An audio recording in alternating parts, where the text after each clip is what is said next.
Bonjour, bien-aimés. Ce matin, nous voulons vous souhaiter la bienvenue dans notre temps de partage, notre temps de méditation. Et comme la fois dernière, nous avons parlé sur la vie des Bartimée, ce que sa vie nous apporte, ce que sa vie nous enseigne. Nous l'avons intitulé à l'école des Bartimée. Et dernièrement, nous avons vu le premier point de l'école de Bartimée. Le premier point, on avait dit que Bartimée, ce qui faisait sa force, c'était son identité. Amen. Son identité. Le premier point, c'était son identité. Dans quel sens que le nom de Bartimée voulait dire tout simplement le fils de l'honorable, le fils de quelqu'un qui est haut placé, le fils du vénérable. Et le fait que Bartimée savait qu'il était le fils de l'honorable, le fils du boss, et sa vie, il était serein, il était tranquille. Il était là. Et cela pouvait également être pour lui un sujet d'encouragement. Nous avons également dit que nous aussi, nous sommes des enfants de Dieu.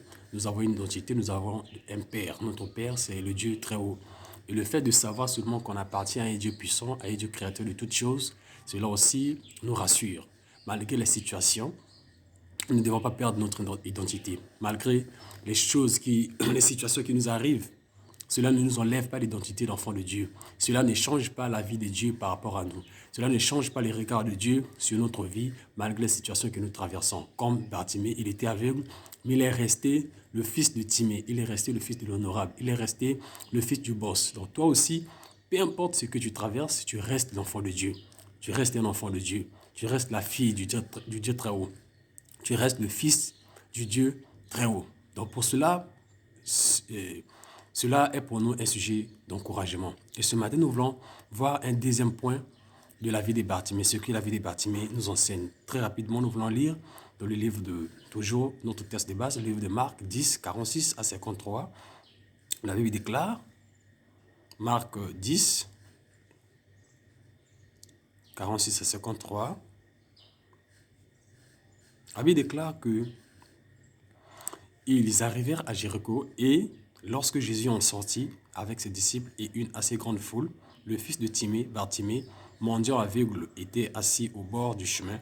Il entendit que c'était Jésus de Nazareth et il se mit à crier, « Fils de David, Jésus, aie pitié de moi. » On peut s'arrêter là. Et la suite, nous la connaissons tous, Bartimée avait recouvré sa vue. Le premier point, nous avons dit que Bartimée était fils de Timée, fils de l'honorable, et cela n'a pas empêché les problèmes d'arriver dans sa vie. Donc nous aussi, en tant qu'enfants de Dieu, notre identité n'empêche pas les problèmes. Notre identité n'empêche pas que nous ayons des situations difficiles. Mais ces situations ne nous enlèvent pas aussi l'identité d'enfant de Dieu. On reste l'enfant de Dieu. Et le deuxième point que nous voulons voir ce matin, c'est que la Bible déclare que Bartimée, fils de Timée, mendiant, avait été assis au bord du chemin. Il était assis. Aujourd'hui, nous voulons parler de la position de Bartimée. Et nous voulons intituler ce sous-thème « Reste assis ». Reste assis. Être assis veut dire que Bartimée était posé. Être assis veut dire que Bartimée était serein. Être assis veut dire que Bartimée était posé, était tranquille, avait une paix. Être assis veut dire que Bartimée n'irait pas n'importe où. Bartimée était fixe, Bartimée était fidèle à son poste. Bien-aimé, tu dois être assis, nous devons nous asseoir. Vous savez, la majorité des problèmes, la majorité des gens ne sont pas assis. Nous cherchons que Dieu nous bénisse, mais nous ne sommes pas assis. Nous sommes errants, nous sommes debout, nous sommes instables. Voilà. Bartimée était stable, il était tranquille, il était sur place, il était là. Nous devons être stables, bien-aimés. Nous devons nous asseoir. Tu dois t'asseoir. Avant, tu cherches le mariage, oui. Est-ce que tu es assis? Mon frère, est-ce que tu es assis? Tu es déjà assis quand tu cherches le mariage. Ma soeur, est-ce que tu es déjà assise? Est-ce que tu es déjà en mesure de gérer ce qu'on va te donner? Vous savez, ça me rappelle quand j'étais encore petit, je crois avoir l'âge de 4 ou 5 ans, quand je pleurais, j'avais besoin de manger. Et ma maman me donnait à manger. Avant qu'il me présente à manger, il tient l'assiette entre ses mains. Il me demandait d'abord de nettoyer les mains. Après avoir nettoyé les mains, il me demandait de m'asseoir. Quand je m'assois, j'écarte mes pieds. Elle dépose la nourriture entre mes jambes et me donne aussi le foufou. Pourquoi? Parce que en tant que mère, en tant que parent, elle ne peut pas admettre. Elle ne peut pas admettre que moi je mange debout. Tant que je ne m'assois pas, elle ne me donnait pas la nourriture. C'était ça, cette discipline qu'elle m'appliquait. Et l'on est de même pour notre Dieu. Nous cherchons beaucoup de choses, mais nous ne sommes pas assis, nous ne sommes pas posés, nous ne sommes pas tranquilles. Il y a certaines personnes, quand tu vois sa vie, tu sens vraiment une instabilité terrible. Une instabilité totale. Un esprit d'errance. Il n'est pas fixe, il n'est pas tranquille, même dans l'esprit, même dans les propos. Quand il parle ici, il revient ici, il va ceci. Donc vous sentez qu'il n'est pas stable, il est instable. Et ce n'est pas normal. Dieu veut que nous soyons stables, Dieu veut que nous soyons assis. Pourquoi? Parce que nous sommes ses enfants. Bartimée connaissait son identité. Après, il était là, il était à son poste. Chaque jour, il était là. La Bible des cas, il était assis. La Bible ne dit rien au hasard. Tu dois t'asseoir. Tu dois être posé, tu dois être tranquille. Peu importe ce qui t'arrive, il faut être posé. Peu importe ce qui t'arrive, il faut être tranquille. Et vous savez, il y a un frère qui a perdu son boulot, tout simplement parce que dans son CV, c'était un bon travailleur, c'était quelqu'un qui avait des compétences. Mais il a perdu le boulot tout simplement parce que dans son CV, il a marché d'entreprise en entreprise. Et il n'a pas mis du temps dans ces entreprises-là. Bien qu'il avait défendu son CV, bien qu'il était compétent, bien que c'était la personne idéale par rapport à son profil. Et quand on a examiné seulement ce point, on l'a même posé la question, mais pourquoi vous quittez le lieu? Et sa réponse, on a senti seulement que c'était un homme instable. Et l'employeur ne l'a pas pris parce qu'il n'était pas digne. Une telle personne qui a quitté de société en société, je le prends, demain il va aussi me quitter, parfois sans cause, sans raison valable. Pourquoi? C'est l'instabilité. Et bien aimé, l'instabilité est un esprit. Il y a des gens qui ont un esprit d'instabilité. Et beaucoup de gens ont perdu leur bénédiction à cause de l'instabilité. Parfois, Dieu t'a dit de ne pas quitter, tu quittes. Tout simplement parce que tu veux. Parce que l'esprit d'instabilité t'emmène de marcher de lieu en lieu. Il y a des gens qui marchent d'église en église. Pas par la volonté de Dieu, mais simplement parce qu'ils sont instables. C'est pas normal. Il faut être assis, il faut s'asseoir. Dieu est partout. Dieu est omniprésent, mais il ne bénit pas partout. Dieu est partout, mais il ne bénit pas partout. Il a toujours un lieu de rendez-vous. Et si c'est le lieu que Dieu t'a placé, par mégarde, par instabilité, tu quittes, tu vas perdre ta bénédiction. Voilà pourquoi beaucoup de gens marchent, sont errants, mais ils ne sont pas bénis. Pourquoi? À cause de l'instabilité. Bien-aimé, si c'est ton cas, il faut prier, chasser cet esprit d'instabilité. Il faut à un moment donné s'asseoir dans la vie, évaluer sa vie. Voir comment tu marches, voir ce qui ne va pas et ce qui va et ce qui ne va pas. Ce qui va et ce qui ne va pas. L'instabilité n'est pas de Dieu. L'ennemi utilise l'instabilité pour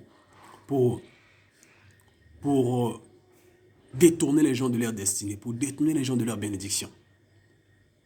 Il y a un homme qu'on appelle Elimelech dans la Bible, dans le livre de Ruth 1. La Bible déclare que parce qu'il a eu la famine dans son pays à Bethléem, il a pris toute sa famille, ils sont partis à Moab, sans consulter le Seigneur.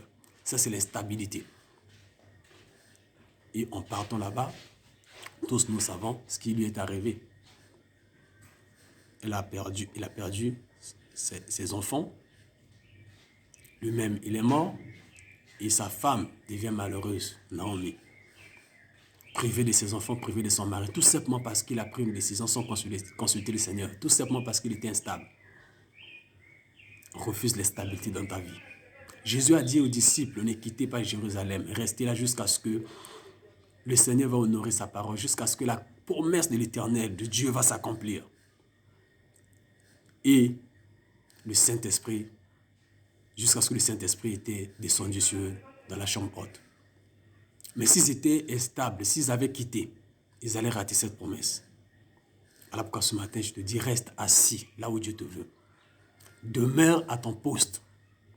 Bartimée a fini par obtenir sa guérison, a fini par obtenir son salut, tout simplement parce qu'il était assis. Ce matin, je t'encourage à être assis. Je t'encourage à demeurer là où Dieu te veut. De ne pas quitter sans le go de Dieu, sans l'approbation divine. Ne quitte pas Jérusalem, reste assis. Ne quitte pas ton poste, reste assis.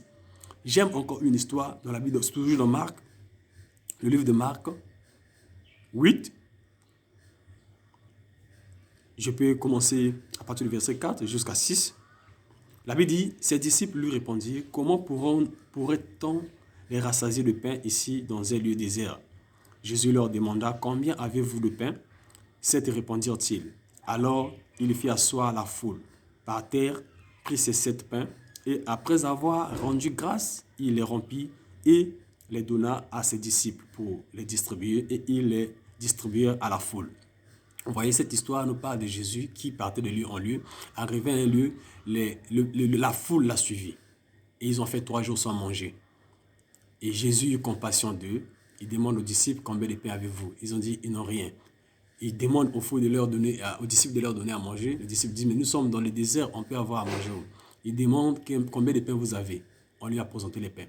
Dans la version, dans Matthieu, Jésus, avant de multiplier les pains, il demande aux disciples, faites-les asseoir. Mais ici, on dit strictement, alors il y fit asseoir la foule par terre. Il demande à la foule d'abord de s'asseoir, avant de multiplier les pains. Quand la foule s'est assise, Jésus rendit grâce et les pains se sont multipliés. Ton pain est là. Ton pain est là. Ta bénédiction est là. Ton mariage que tu cherches est là entre les mains de Dieu. Mais tu n'es pas en possession de ça tout simplement parce que tu es debout. Et le Seigneur veut que tu t'asseyes. Veut que tu prennes place, que tu sois posé, que tu sois tranquille, que tu sois patient, que tu t'asseyes. Dès que tu vas t'asseoir, le Seigneur va te donner ton miracle. Il faut t'asseoir, bien-aimé. Il faut t'asseoir, ma soeur. Tu n'es pas tranquille, tu n'es pas assise, ma soeur. Et tu veux déjà le foyer. Tu n'es pas assise et tu veux le travail. Tu n'es pas assis et tu veux les bénédictions.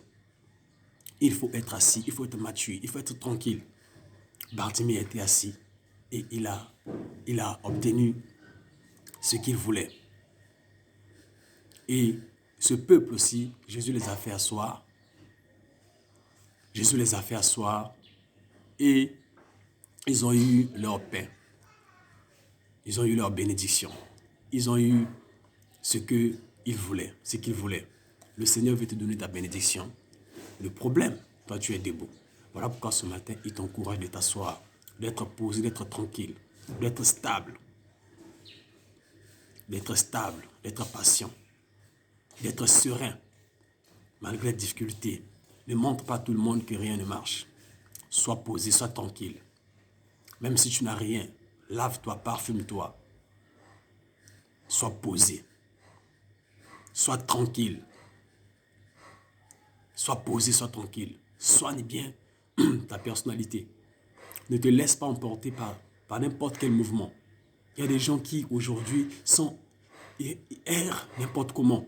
Ils quittent de lieu en lieu sans but, qui vivent sans but. Être assis, c'est aussi avoir un but. Tu vis sans projet, tu vis sans but, tu vis sans objectif, sans ambition. Bartimée était là assis.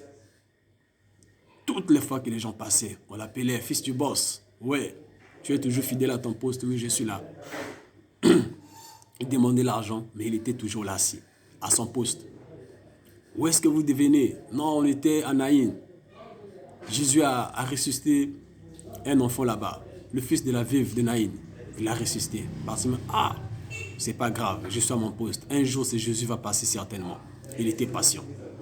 Vous étiez où? On était vers Bethesda là-bas. Jésus de Nazareth est passé. Le vieux qui était là-bas pendant 38 ans, il l'a guéri. Il a retrouvé ses pieds. Ah bon? C'est pas grave, je reste à mon poste. Il est resté à son poste. Ce matin, le Seigneur voulait tout simplement nous encourager à nous asseoir, à être posé, à être tranquille, à être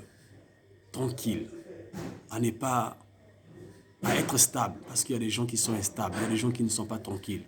Et Bartimée nous enseigne, la deuxième leçon, c'est la tranquillité, c'est la stabilité, c'est être posé, être assis, être serein, malgré les épreuves, malgré les problèmes, être toujours là tranquille. De ne pas se paniquer, de ne pas errer, de ne pas quitter parce que rien ne marche. Non, c'est ainsi, c'est la vie. Si rien ne marche, reste assis. Sauf si Dieu te demande de quitter. Si Dieu ne te demande pas de quitter, ne quitte pas. On ne quitte pas un lieu parce que rien ne marche.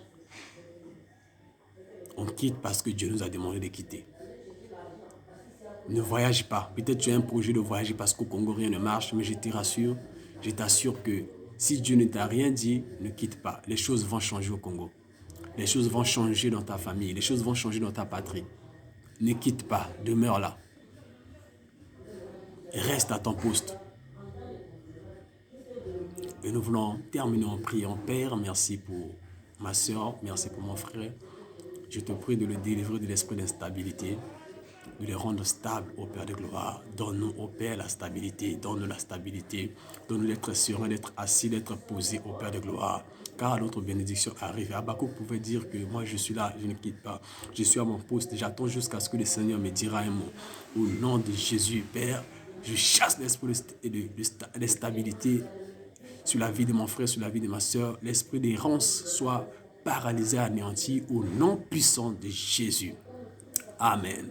Si la vidéo t'a fait du bien, n'oublie pas de t'abonner. Abonne-toi à ma chaîne. J'ai besoin de votre soutien.